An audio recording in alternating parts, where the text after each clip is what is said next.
Terima kasih Bapak Ibu atas respon baik dari Bapak Ibu sekalian. Bapak Ibu yang Tuhan Yesus kasih. Ketika kita menoleh ke samping, kiri dan kanan, ke depan dan belakang, bagaimana perasaan Bapak Ibu? Adakah sukacita di hati Bapak Ibu?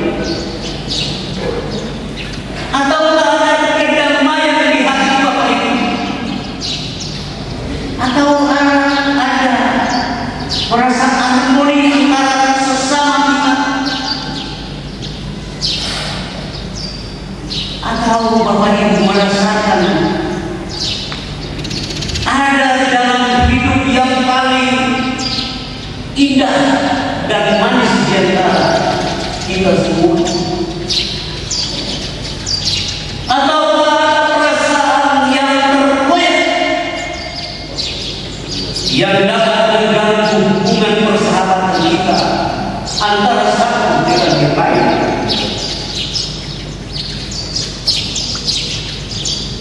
Yesaya 65 ayat 15 sampai 25 adalah bagian kitab Yesaya yang menyampaikan nubuat mengenai kemuliaan dan harapan masa depan bagi umat Allah. Dalam kaitan dengan tema hidup bersama dalam kedamaian, Tuhan datang segera. Bagian ini menggambarkan gambaran yang sangat indah dan penuh damai tentang kerajaan yang akan datang. Mengapa tema ini penting untuk diangkat bagi kita di mingguan ketiga ini? Karena kedamaian di antara manusia dengan manusia dan manusia dengan ciptaannya kini semakin terkoyak. Narasi-narasi kekerasan baik terhadap manusia dan manusia maupun manusia dengan alam menjadi fakta historis yang semakin memprihatinkan di saat-saat kita ada pada saat berhadapan dengan satu dengan yang lain. Hal ini berpotensi sebagai penyebab adanya penderitaan dan hilangnya kedamaian. Di masa kita juga merenungkan bahwa kedatangan Tuhan bertujuan untuk membangun relasi antara Tuhan dengan manusia, manusia dengan manusia, serta manusia dengan alam sekitarnya. Ibu dan bapak, saudara yang dikasihi dalam Yesus Kristus, ada 3 hal yang perlu diperhatikan dalam Yesaya 65 ayat 1 ayat 17 sampai dengan ayat 25. Yang pertama, Yesaya 65 ayat 17 sampai 19 berbicara tentang langit dan bumi yang baru. Ayat pertama bacaan ini yaitu pada ayat yang ke-17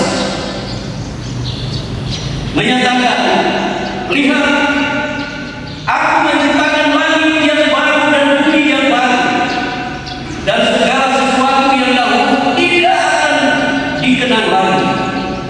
Ini menggambarkan kepada kita, Bapak Ibu saudara-saudara, bahwa janji Tuhan akan menciptakan dunia yang baru, bebas dari penderitaan dan dosa. Di dalam dunia ini, dalam hidup yang baru, tidak ada lagi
tidak mungkin bagi manusia. Tetapi bagi Tuhan itu mungkin.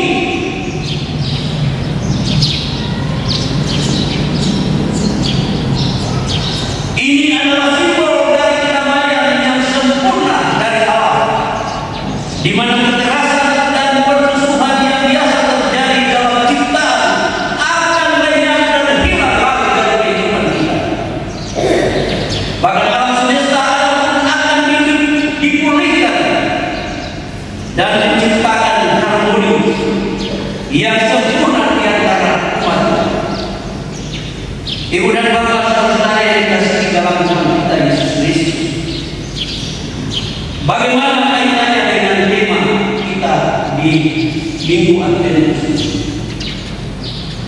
yaitu hiduplah bersama dalam kedamaian dan Tuhan datang segera.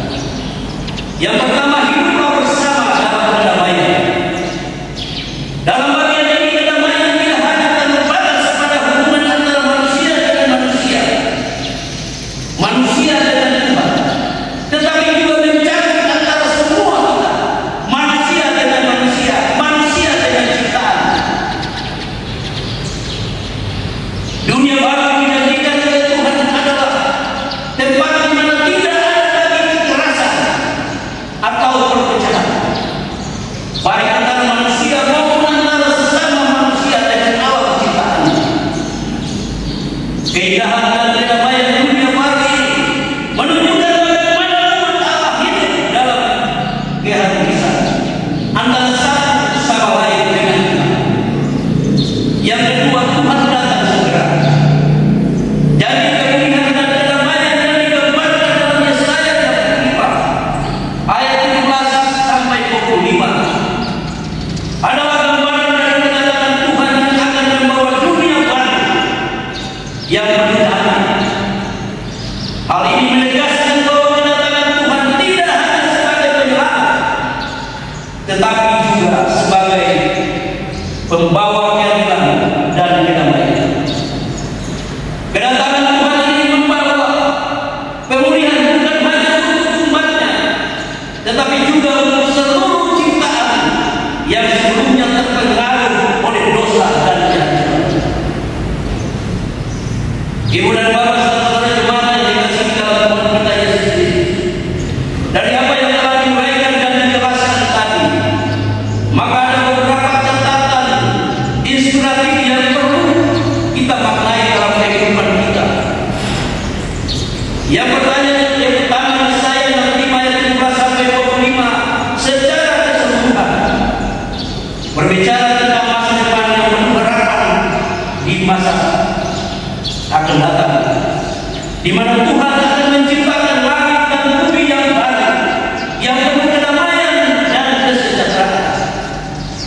Tema ini juga mengingatkan kita bahwa kedamaian sejati hanya ditemukan dalam hadirat Tuhan yang akan segera datang untuk memulihkan segala sesuatu. Dunia baru ini akan menjadi tempat di mana umat Allah hidup dalam damai, baik dengan Tuhan maupun dengan sesama dan seluruh ciptaan. Yang kedua, selain itu pula kita semua meyakini bahwa Tuhan sudah datang dan juga akan datang pada kali yang kedua. Dalam situasi ini kita sadar bahwa banyak peristiwa yang telah terjadi dan ada yang meninggalkan bekas serta luka yang tidak mudah dilupakan. Relasi bersama antara kita pun seringkali terkoyak, baik antara suami dan istri, orang tua dan anak, adik dan kakak, teman dan teman, mitra kerja dan atasan, manusia dan alam pun ikut terkoyak. Oleh sebab itu, dalam momen menyambut kedatangan Tuhan untuk kedua kalinya ini, kita harus berusaha membangun relasi antara kita dengan Tuhan, dengan sesama dan dengan ciptaan lainnya. Yang ketiga, Tuhan harus dijadikan sebagai dasar dari semua upaya transformasi relasi kita. dengan sesama dan alam. Karena Tuhan menjadi sumber hikmat dan kekuatan untuk melakukan karya itu, bukan manusia. Kita belajar dari Tuhan Yesus yang sudah dan akan datang, baik motivasi dan caranya untuk membangun relasi baik dengan ciptaan manusia dan ciptaan alam. Membangun relasi dengan Tuhan tidak harus bersifat ritualistik atau berdoa dan beribadah, tetapi relasi itu juga mesti nampak dalam interaksi manusia dengan manusia, manusia dengan alam. Dengan demikian ibu dan bapak, saudara-saudara jemaat yang dikasihi dalam Yesus Kristus, marilah kita terus membangun relasi-relasi baik dengan Tuhan, relasi baik dengan sesama kita, relasi baik antara kita dengan alam ciptaan, sebagai cara kita bersekutu atau meresponi kasih Tuhan yang besar dalam hidup kita, tetapi juga sebagai cara kita mempersiapkan diri kita untuk menyambut kedatangan Tuhan pada kali yang kedua. Amin. Selamat merayakan Yesus Kefar. Tuhan Yesus memberkati kita semua. Iman.